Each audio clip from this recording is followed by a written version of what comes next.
ಅಂತಹದ್ದು. ಶ್ರೀವ್ಯಾಸರು ಭಾಗವತ ಪುರಾಣದಲ್ಲಿ ಬರೀತಾರೆ, ದಕ್ಷ ಯಜ್ಞವನ್ನ ನಾಶ ಮಾಡಿದಂತ, ಅಧರ್ಮ ನಾಶ ಮಾಡಿದಂತ, ಧರ್ಮ ಕಾರ್ಯವನ್ನ ಮಾಡಿದಂತ ವೀರಭದ್ರನ ಕಥೆಯನ್ನ ಕೇಳುವುದು ಅಂದ್ರೆ ನಿನ್ನ ಜೀವನ ಬಿಟ್ಟು ಯಾವ ಕ್ಷಣಕ್ಕೆ ಈ ಉಸಿರು ನಿನ್ನ ದೇಹವನ್ನ ಬಿಟ್ಟು ಹೋಗುತ್ತೋ, ಬಿಟ್ಟು ಹೋಗುವ ಕಾಲದಲ್ಲೂ ಕೂಡ ಶಿವ ಶಿವ ಶಿವ ಅಂತ ಶಿವನನ್ನ ನೆನಪಿಸ್ಕೊಡುವಂತ ವರವನ್ನ ವೀರಭದ್ರ ಕೊಡ್ತಾನಪ್ಪ. ಆ ಕಾರಣದಿಂದ ವೀರಭದ್ರನ ಕಥೆಯನ್ನ ಕೇಳಿ ಅಂತ ಶ್ರೀವ್ಯಾಸರು ಭಾಗವತ ಪುರಾಣದಲ್ಲಿ ಬರೆದಂತ ಮಾತು. ಅಂತ ವೀರಭದ್ರನನ್ನ ಆರಾಧಿಸಿ. ಯಾವ ವೀರಭದ್ರ? ಕಲ್ಪಾಂತಕಾರ ಅಂತಂತೆ ಕಲ್ಪದ ಅಂತ್ಯದಲ್ಲಿ ಕಾಲಾಗ್ನಿಯಂತೆ ಮುಂದೆ ನಿಂತು ತನ್ನ ಜಠರಾಗ್ನಿಯನ್ನೇ ಜ್ಞಾನಾಗ್ನಿಯಾಗಿಸಿಕೊಂಡು ಇಡೀ ಜಗತ್ತನ್ನ ನಾಶ ಮಾಡಿ, ಅಧರ್ಮ ನಾಶ ಮಾಡಿ, ಧರ್ಮವನ್ನ ಸ್ಥಾಪನೆ ಮಾಡ್ಲಿಕ್ಕೆ ವೀರಭದ್ರ ಅವತರಿಸ್ತಾರೆ. ಯಾರ ಅಟ್ಟಹಾಸವನ್ನ ಕೇಳಿದ್ರೆ ಇಡೀ ಭೂಮಂಡಲ ಕಂಪಿಸುತ್ತೆ ಅಂತ ಹೇಳ್ತೀವೋ ಅಂಥ ವೀರಭದ್ರರು ಒಂದಲ್ಲ ಒಂದು ಸ್ವರೂಪದಲ್ಲಿ ಬಂದು ಅವತರಿಸ್ತಾರೆ, ನಮಗೆ ವರವನ್ನ ನೀಡಲಿಕ್ಕೆ, ನಮಗೆ ಜ್ಞಾನವನ್ನ ಕೊಡಲಿಕ್ಕೆ. ತಾಯಿ ಭದ್ರಕಾಳಿ ಅದರಲ್ಲೂ ನಮ್ಮ ಶಾಸ್ತ್ರಕಾರರ ಮಾತು, ಕಲವು ದುರ್ಗೋ ವಿನಾಯಕ. ಕಲಿಯುಗದಲ್ಲಿ ಅತ್ಯಂತ ವೇಗವಾಗಿ ಫಲಪ್ರಾಪ್ತಿ ಆಗಬೇಕಂದ್ರೆ ಕಾಳಿಯನ್ನ ಆರಾಧಿಸಬೇಕು, ವಿನಾಯಕನನ್ನ ಆರಾಧಿಸಬೇಕು ಅಂತ. ಅಂತ ಭದ್ರಕಾಳಿ ಒಂದಲ್ಲ ಒಂದು ಸ್ವರೂಪದಲ್ಲಿತ್ತು ನಮ್ಮನ್ನ ಕಾಯ್ತಾರೆ. ಯುಗ ಯುಗಕ್ಕೂ ಅವತರಿಸಿ ಬಂದು ನಮ್ಮನ್ನ ರಕ್ಷಣೆ ಮಾಡುತ್ತಾರೆ.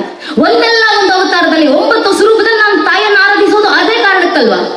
ದೇವಿ ಭಾಗವತ, ದೇವಿ ಪುರಾಣದಲ್ಲಿ ಮಾರ್ಕಂಡ ಋಷಿಮುನಿಗಳು ಬರೀತಾರೆ, ಪ್ರಥಮಂ ಶೈಲಪುತ್ರಿ ಚ ದ್ವಿತೀಯೈ ಬ್ರಹ್ಮಚಾರಿಣಿ ತೃತೀಯೈ ಚಂದ್ರಗಂಟೇತಿ ಕೌಷ್ಮಾಂಡೇತಿ ಚತುರ್ಥಕಂ ಪಂಚಮಂ ಸ್ಕಂದ ಮಾತೇತಿ ಷಷ್ಟಂ ಕಾತೇನಿ ಚ ಸಪ್ತಮಂ ಕಾಲರಾತ್ರಿತಿ ಮಹಾಗೌರಿತಿ ಷಷ್ಟಮಂ ನವಮಂ ಸಿದ್ಧಿದಾತ್ರಿ ಚ ನವದುರ್ಗ ಪ್ರಕೀರ್ತಿತಃ ಅಂತ 9 ಸ್ವರೂಪಗಳಲ್ಲಿ ತಾಯಿಯನ್ನು ನಾವು ಆರಾಧಿಸೋದು ಅದೇ ಕಾರಣದಿಂದ. ಒಂದಲ್ಲ ಒಂದು ಸ್ವರೂಪದಲ್ಲಿ, ಒಂದಲ್ಲ ಒಂದು ರೀತಿಯಲ್ಲಿ ಆ ತಾಯಿ ಧರ್ಮ ರಕ್ಷಣೆಯನ್ನ ಮಾಡ್ತಾರೆ. ಆ ತಾಯಿ ಭದ್ರಕಾಳಿ, ಆ ವೀರಭದ್ರ ದೇವರು ರಕ್ಷಣೆ ಮಾಡಿಕೊಂಡು ಬಂದಿರುವಂತ ಈ ಧರ್ಮವನ್ನ ಉಳಿಸಿ ಮುಂದಿನ ಪೀಳಿಗೆ ಕೊಡುವಂತ ಕೆಲಸ ನಮ್ಮಿಂದಾಗಬೇಕು ಅಂತ ಮತ್ತೆ ಮತ್ತೆ ನೆನಪಿಸ್ಲಿಕ್ಕೆ ನಡೆಯುವಂತ ಕಾರ್ಯಗಳಿವೆಲ್ಲ ಧರ್ಮ ಕಾರ್ಯಗಳು, ಧರ್ಮ ಸಭೆಗಳು. ಪರಮ ಪೂಜ್ಯರಿಗೆ, ಜಗದ್ಗುರುಗಳಿಗೆ ಶತಶತ ನಮನಗಳು. ಕಾರಣ, ಒಂದು ಕಾಲದಲ್ಲಿ ನಾವು ಶಾಸ್ತ್ರಗಳಲ್ಲಿ ಓದ್ತಿದ್ದಂತ ಮಾತನ್ನ ಇನ್ನೇನು ಆ ಪರಂಪರೆ ಬಿಟ್ಟು ಹೋಗಬೇಕು ಅನ್ನೋ ಕಾಲಕ್ಕೆ ಮತ್ತೊಮ್ಮೆ ತಾಯಿ ಭದ್ರಕಾಳಿ ವೀರಭದ್ರ ದೇವರ ಕಲ್ಯಾಣ ಮಹೋತ್ಸವವನ್ನು ಮತ್ತೆ ಮತ್ತೆ ಮಾಡಿಸುವ ಮೂಲಕ ಆ ಭಾಗವತ ಪರಂಪರೆಯನ್ನ ನೆನ್ಪಿಟ್ಕೊಳ್ಳುವಂತ ಕೆಲಸವನ್ನ ಪೂಜ್ಯನಿಯರು ಮಾಡ್ತಿದ್ದಾರೆ. ಆ ಕೆಲಸವೇ ಆಗಬೇಕಾಗಿರೋದು. ಇಲ್ಲಿವರೆಗೂ ಈ ಧರ್ಮ ಉಳ್ಕೊಂಡು ಬಂದಿರೋದೇ ಇಂಥ ಧರ್ಮ ಸಭೆಗಳಿಂದ, ಇಂಥ ಧರ್ಮ ಕಾರ್ಯಗಳಿಂದ. ಈ ಧರ್ಮ ಕಾರ್ಯದಿಂದ ನಾವು ಅರ್ಥ ಮಾಡ್ಕೊಳ್ಬೇಕಾಗಿರೋದು ಯಾವುದು? ವೀರಭದ್ರ ಇವತ್ತು ಇಲ್ಲಿ ನೆಲೆಸಿದ್ದಾರೆ, ತಾಯಿ ಭದ್ರಕಾಳಿ ಇಲ್ಲಿ ನೆಲೆಸಿದ್ದಾರೆ. ಭಗವಂತ ಇಲ್ಲಿ ರಂಗವೇದಿಕೆಯಲ್ಲಿ ಮಾತ್ರ ಅಲ್ಲ, ನಮ್ಮ ಮನಗಳಲ್ಲಿ ಬಂದು ನೆಲೆಸಬೇಕು. ಯಾವತ್ತು ಬಂದು ನೆಲೆಸ್ತಾರೆ? ನಾವು ಅವರಿಗೆ ಒಂದು ಕರೆಯನ್ನ ಕೊಟ್ಟಂತ ದಿನ. ನಾವು ಕರೆ ಕೊಡೋದನ್ನೇ ಮರೆತೋಗಿದ್ದೀವಿ. ಭಗವಂತನಿಗೆ ಕರೆಯನ್ನ ಕೊಡಿ. ಯಾವುದರ ಮೂಲಕ? ನಿಮ್ಮ ಧರ್ಮ ಕಾರ್ಯವನ್ನ ಮಾಡುವ ಮೂಲಕ ಕರೆಯನ್ನ ಕೊಡಿ. ಭಜನೆಗಳನ್ನು ಹಾಡುವ ಮೂಲಕ ಕರೆಯನ್ನ ಕೊಡಿ. ನಮ್ಮ ಮಕ್ಕಳ ಬಾಯಿನಲ್ಲಿ ಭಜನೆಗಳು, ನಮ್ಮ ಮಕ್ಕಳ ಬಾಯಿನಲ್ಲಿ ನಮ್ಮ ಮಂತ್ರಗಳು, ಶ್ಲೋಕಗಳು, ವಚನಗಳು, ದಾಸ ಸಾಹಿತ್ಯಗಳು, ಭಜನೆಗಳು ನಿರಂತರ ಆಡಿಸಬೇಕು. ಯಾಕೆ ಗೊತ್ತೇ? ಭಗವಂತ ದರೆಗಿಳಿಬೇಕಂದ್ರೆ ನಾವು ಮಂತ್ರಗಳನ್ನು ಉಚ್ಚಾರ ಮಾಡ್ಲಿಕ್ಕೆ ನಮಗೆ ಬರಲಿಲ್ಲ ಅಂದ್ರೆ ಪರವಾಗಿಲ್ಲ, ಭಜನೆಗಳನ್ನ ಹೇಳ್ಕೊಟ್ಟಿದ್ದಾರೆ. ಭಜನೆ ಹಾಡಿ ಭಗವಂತ ಅವತರಿಸ್ತಾನೆ ಅನ್ನೋದು ನಮ್ಮ ಹಿರಿಯರ ಮಾತು. ಆ ಭಜನೆಗಿರುವಂತ ತಾಕತ್ತೆಂತದ್ದು ಗೊತ್ತೇ? ಕುಂಬಾರಗುಂಡೆ ಎಂಬ ಭಕ್ತ ಮಡಿಕೆ ಮಾಡುವವರು ಮಡಿಕೆ ತಟ್ಟುವ ತಾಳಕ್ಕೆ ಶಿವನ ಭಜನೆಯನ್ನ ಹಾಡ್ತಾ ಹಾಡ್ತಾ ದಿನಾ ಕುಣಿತಿದ್ರಂತೆ. ಅದು ನೋಡಿದಂತ ಶಿವರಿಗೆ ಅನಿಸ್ತಂತೆ, ನನ್ನ ಭಕ್ತ ಕುಂಬಾರಗುಂಡಯ್ಯ ದಿನಾ ನನ್ನ ಭಜನೆ ಹಾಡ್ತಾ ಕುಣಿತಾನೆ, ನಾನು ಹೋಗಿ ಅವನ ಜೊತೆ ನೃತ್ಯ ಮಾಡ್ಬೇಕಲ್ಲ, ಕುಣಿಬೇಕಲ್ಲ. ಶಿವರಿಗೆ ಮನಸ್ಸಾಯ್ತು. ಶಿವ ಬಂದು ನೃತ್ಯ ಮಾಡ್ಬೇಕಂದ್ರೆ ಇಷ್ಟು ರಂಗವೇದಿಕೆ ಸಾಲೋದಿಲ್ವಲ್ಲ. ಅದಕ್ಕೆ ಶಿವ ತಾನೇ ಖುದ್ದು ತನ್ನದೇ ಆದ ರಂಗವೇದಿಕೆಯನ್ನು ಸೃಷ್ಟಿ ಮಾಡಿಕೊಂಡ್ರು. ಒಂದು ಕಾಲಿನಿಂದ ಪಾತಾಳವನ್ನು ತುಳಿದು ಮತ್ತೊಂದು ಕಾಲಿನಿಂದ ಬ್ರಹ್ಮಾಂಡವನ್ನು ಎತ್ತಿ ಅಖಂಡವಾದಂತ ವಿರಾಟ ಸ್ವರೂಪವಾದಂತ ರಂಗವೇದಿಕೆ ಸೃಷ್ಟಿ ಮಾಡಿಕೊಂಡು ಆ ರಂಗಭೂಮಿನಲ್ಲಿ ಶಿವ ಭಕ್ತನ ಭಜನೆಗೆ ನೃತ್ಯ ಮಾಡ್ಲಿಕ್ಕೆ ಶುರು ಮಾಡಿದಂತೆ.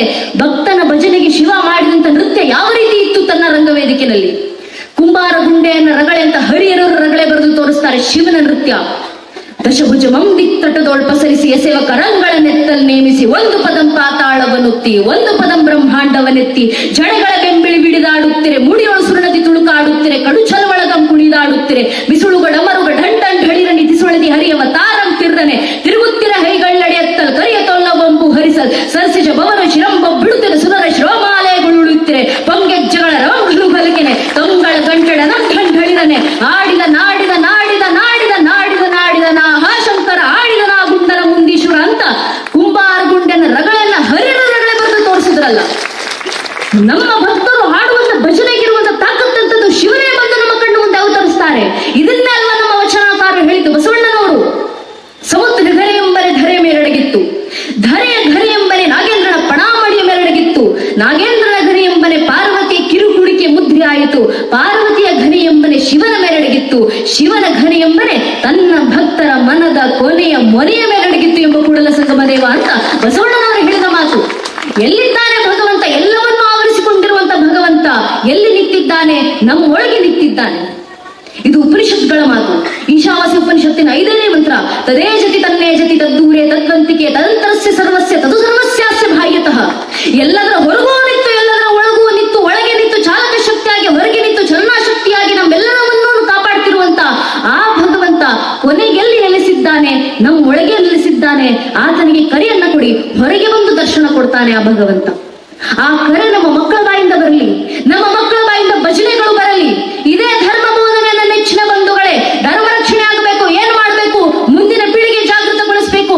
ಏನಕ್ಕೆ ನಮ್ಮ ಜಗದ್ಗುರುಗಳು, ಮಠಾಧೀಶರು, ನಮ್ಮ ಸ್ವಾಮೀಜಿಗಳು, ನಮ್ಮ ಹಿರಿಯರು ಅಷ್ಟು ಶಾಲೆಗಳನ್ನ, ಕಾಲೇಜುಗಳನ್ನ ಏನಕ್ಕೆ ಸ್ಥಾಪನೆ ಮಾಡ್ತಾರೆ? ಮುಂದಿನ ಪೀಳಿಗೆ ಜಾಗೃತವಾಗಲಿ ಅನ್ನೋ ಕಾರಣಕ್ಕೆ. ಆ ಮುಂದಿನ ಪೀಳಿಗೆ ಜಾಗೃತವಾಗಿಸುವಂತ ಕೆಲಸ ನಾ ಮಾಡಬೇಕು. ಆ ಮಕ್ಕಳಿಗೆ ಧರ್ಮ ಬೋಧನೆ. ಅಂದು ಕುರುಕ್ಷೇತ್ರ ರಣರಂಗದಲ್ಲಿ ಕಣ್ಣೀರಿಡ್ತಾ ಪ್ರಶ್ನೆ ಮಾಡಿದವರು ಯಾರು? ಅರ್ಜುನ. ಉಪದೇಶ ಮಾಡಿದ್ಯಾರು? ಶ್ರೀಕೃಷ್ಣ ಪರಮಾತ್ಮ. ಉಪಯೋಗ ಆಗಿದ್ಯಾರಿಗೆ? ನಮಗೆ. ನಮ್ಮನ್ನಲ್ಲಿ ಭಗವದ್ಗೀತೆ ಪುಸ್ತಕ ಇದೆ, ಅದನ್ನು ಮಕ್ಕಳಿಗೆ ಬೋಧನೆ ಮಾಡೋಣ. ಅಂದು ಪ್ರಶ್ನೆ ಕೇಳಿದ್ಯಾರು? ಶ್ರೀರಾಮಚಂದ್ರರು.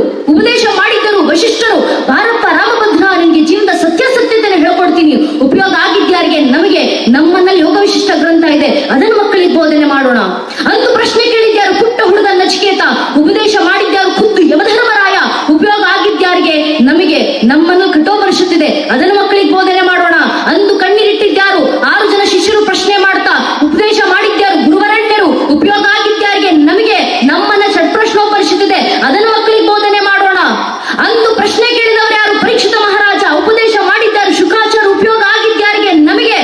ನಮ್ಮನ್ನಲ್ಲಿ ಶ್ರೀಮದ್ ಭಾಗವತ ಪುರಾಣ ಇದೆ, ಶ್ರೀವ್ಯಾಸರು ನಮಗೋಸ್ಕರ ಬರೆದು ಕೊಟ್ಟಿದ್ದಾರೆ, ಅದನ್ನು ಮಕ್ಕಳಿಗೆ ಉಪದೇಶ ಮಾಡೋಣ. ಅಂದು ಪ್ರಶ್ನೆ ಕೇಳಿದ್ಯಾರು? ಅಗತ್ಯರು. ಉಪದೇಶ ಮಾಡಿದ್ಯಾರು? ರೇಣುಕಾಚಾರ್ಯರು. ಉಪಯೋಗ ಆಗಿದ್ಯಾರಿಗೆ? ನಮಗೆ. ನಮ್ಮನ್ನ ಸಿದ್ಧಾಂತ ಶಿಖಾಮಣಿ ಇದೆ, ಅದನ್ನು ಮಕ್ಕಳಿಗೆ ಬೋಧನೆ ಮಾಡೋಣ. ಆ ಸಿದ್ಧಾಂತ ಶಿಖಾಮಣಿಯನ್ನ ನಾವು ನಮ್ಮ ಮಕ್ಕಳಿಗೆ ಬೋಧನೆ ಮಾಡಲಿಲ್ಲ, ಇನ್ಯಾರು ಬೋಧನೆ ಮಾಡ್ತಾರೆ ಸ್ವಾಮಿ? ಈ ಧರ್ಮದಲ್ಲಿ ಹುಟ್ಟಿ ನನ್ನ ಧರ್ಮ ಕಾರ್ಯಕ್ಕೆ ನಾನ್ ಬರಲಿಲ್ಲ, ಇನ್ಯಾರು ಬರ್ತಾರೆ? ಹಿಂದೂ ಧರ್ಮದಲ್ಲಿ ಹುಟ್ಟಿ ನನ್ನ ದೇವಸ್ಥಾನಗಳಿಗೆ ನಾನ್ ಬರಲಿಲ್ಲ, ಇನ್ಯಾರು ಬರ್ತಾರೆ? ಈ ಪರಂಪರೆಯಲ್ಲಿ ಹುಟ್ಟಿ ನನ್ನ ಭಜನೆಗಳನ್ನ, ಮಂತ್ರಗಳನ್ನ ನಾನು ಹೇಳಲಿಲ್ಲ, ಇನ್ಯಾರು ಹೇಳ್ತಾರೆ? ಈ ಪರಂಪರೆಯಲ್ಲಿ ಹುಟ್ಟಿ ನನ್ನ ಇತಿಹಾಸ ನಾನು ಅರ್ಥಕೊಳ್ಳಿಲ್ಲ, ಇನ್ಯಾರು ಅರ್ಥಕೊಂತಾರೆ? ಈ ಪರಂಪರೆ ಮೇಲೆ ಪ್ರಶ್ನೆಗಳು ಎದ್ದಾಗ ಆ ಪ್ರಶ್ನೆಗಳಿಗೆ ಉತ್ತರ ಕೊಡುವಂತ ಧೈರ್ಯ ನನಗಿಲ್ಲ, ಇನ್ಯಾರು ಕೊಡ್ತಾರೆ? ನಾವನ್ನು ಉತ್ತರಗಳು ಕೊಡಬೇಕಾಗಿರುವುದು ನಮ್ಮ ಪರಂಪರೆ ವಿರುದ್ಧ ಪ್ರಶ್ನೆಗಳೆದ್ದಾಗ. ಇದು ಶ್ರೀಕೃಷ್ಣ ಪರಮಾತ್ಮನ ಕರೆ. ಪರಪೂಜ್ಯ ಜಗದ್ಗುರುಗಳು PhD ಮಾಡಿದ್ದಾರೆ. ಯಾವ ವಿಷಯದಲ್ಲಿ ಗೊತ್ತೇ? ಭಗವದ್ಗೀತೆ ಮತ್ತು ಸಿದ್ಧಾಂತ ಶಿಖಾಮಣಿ ಆಧಾರವನ್ನು ಇಟ್ಕೊಂಡೇ PhD ಮಾಡಿರೋದವರು. ಆ ಭಗವದ್ಗೀತೆ ಮಕ್ಕಳಿಗೆ ಓದಿಸಿ. ಭಗವದ್ಗೀತೆ 2ನೇ ಅಧ್ಯಾಯದ 2ನೇ ಮತ್ತು 3ನೇ ಮಂತ್ರದಲ್ಲಿ ಶ್ರೀಕೃಷ್ಣ ಪರಮಾತ್ಮ ಅರ್ಜುನನಿಗೆ ಕೊಟ್ಟಂತ ಕರೆ, ಕುತಸ್ವಾಕಶ್ಮಲಮಿದಂ ವಿಷಮೇ ಮಾನವ ದುಷ್ಟನ ಸ್ವರ್ಗ ಮಕೃತಿಕರಂ ಅರ್ಜುನ ಕ್ಲೇಬ್ ಹಿಮಸ್ಮಗೋಸ್ಪಾರ್ಥ ನೈತತ್ವಿ ಬದ್ಧತೆ ಶುದ್ಧ ಹೃದಯ ದೌರ್ಬಲ್ಯಂ ತೆಕ್ತೋದಿಷ್ಟ ಪರಂತಪ. ಅರ್ಜುನ, ಜಾಗೃತನಾಗಿ ಬಾ, ಬಾ ಧರ್ಮ ರಕ್ಷಣೆ ಮಾಡು. ಯಾವ ಧರ್ಮ ಉಳಿಸ್ಕೊಳ್ಳಿಕ್ಕೆ ನಿನ್ನ ಪೂರ್ವಿಕರು ಸರ್ವಸ್ವವನ್ನು ತ್ಯಾಗ ಮಾಡಿದ್ರು, ಆ ಪರಂಪರೆ ಇವತ್ತು ನಿನ್ನ ಕೈಗೆ ಬಂದು ಸೇರಿದ್ಯಪ್ಪ. ನಿನ್ನ ಕೈಗೆ ಬಂದು ಸೇರಿರುವಂತ ಈ ಪರಂಪರೆ ಸಂಸ್ಕೃತಿ ಉಳಿಸಿ ಮುಂದಿನ ಪೀಳಿಗೆ ಕೊಡುವಂತ ಕೆಲಸ ನಿನ್ನಿಂದಾಗಲಿ. ಜಾಗೃತನಾಗಿ ಬಾ. ಯಾವ ರೀತಿ ಜಾಗೃತಿ ಮೂಡಿಸ್ತೀರಾ? ಧರ್ಮ ಬೋಧನೆ ಮಾಡೋದ್ರಿಂದ. ಮುಂದೆ ಪ್ರಶ್ನೆಗಳು ಅಕಸ್ಮಾತ್ ಎದ್ದಾಗ, ಈಗಲೂ ಪ್ರಶ್ನೆಗಳು ಎದುರುತ್ತಾವಲ್ಲ, ಏನ್ ಕಲ್ಯಾಣ ಮಹೋತ್ಸವ?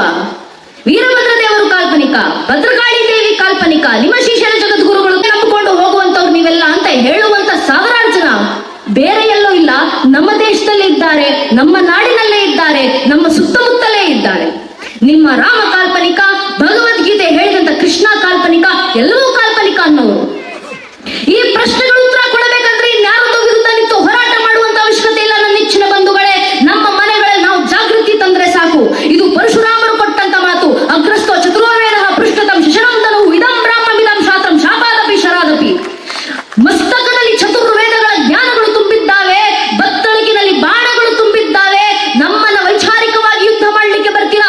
ಬನ್ನಿ, ಬ್ರಹ್ಮ ತೇಜಸ್ಸಿನಿಂದ ಎದುರಿಸ್ತೀವಿ. ನೇರ ಯುದ್ಧ ಮಾಡ್ಲಿಕ್ಕೆ ಬರ್ತೀರಾ? ಕ್ಷಾತ್ರ ತೇಜಸ್ಸಿನಿಂದ ಎದುರಿಸ್ತೀವಿ. ಶಾಪಾದಪಿ ಶರಾದಪಿ, ಯಾವ ರೀತಿಯಲ್ಲಿ ಬೇಕಾದ್ರೂ ಬನ್ನಿ, ಧರ್ಮ ರಕ್ಷಣೆಗೆ ನಾವು ಸಿದ್ಧ ಅಂತ ಪರಶುರಾಮರು ಹೇಳಿದಂತ ಮಾತು ನಮ್ಮ ಕಿವಿಗಳಲ್ಲಿ ಗುಂಜಿಸಬೇಕು.